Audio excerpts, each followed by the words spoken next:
Hello guys, yan ang ating lulutuin. Sibuyas at bawang pinagsama ko na. May kapirasong baboy dito, 2 piraso.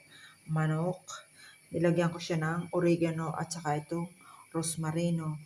Nilagyan ko siya ng kaunting asin at yan ang ating kasamang gulay, carrots. Hindi ko na siya gagayatin dahil hindi naman siya kalakihan. Isasama ko na dyan. Yan, may niluto ako dyan. Hindi ko na inalis. Ilalagay ko na siya dito ng sabay-sabay na mada ikaw at hindi ka maluluto. Ayan, dadarang-darangin ko lang siya. Wala akong binibiyangko. Anong tawag doon? At kahit ay wala ako, ay kaya ayan, tubig na lang ang ilalagay ko. Okay na rin naman iyan. Masarap na rin yan pag naluto. Ayan, okay na siya.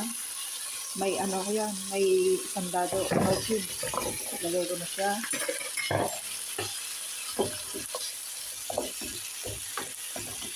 Maglalagay ako dito ng mga 1 basong tubig at sa mahinang apoy.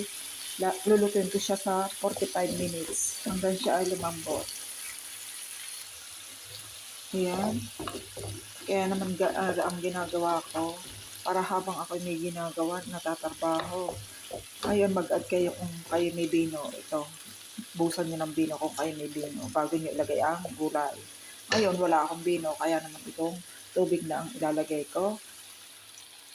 Okay, takloban natin at yan ay sa 45 minutes. Balik-balikan ninyo kung kayo may tempo.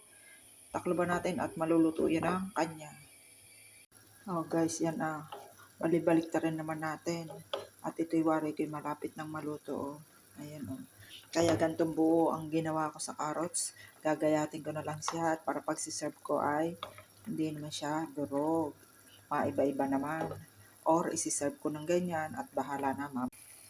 Oh guys, yan ang ating finished product ng ating niluto. Hindi ko na rin iniga at alam niyo naman ang Inday mahilig sa sabaw. Saw-saw din sa tinapay yan dahil walang kanin. O siya, sige na.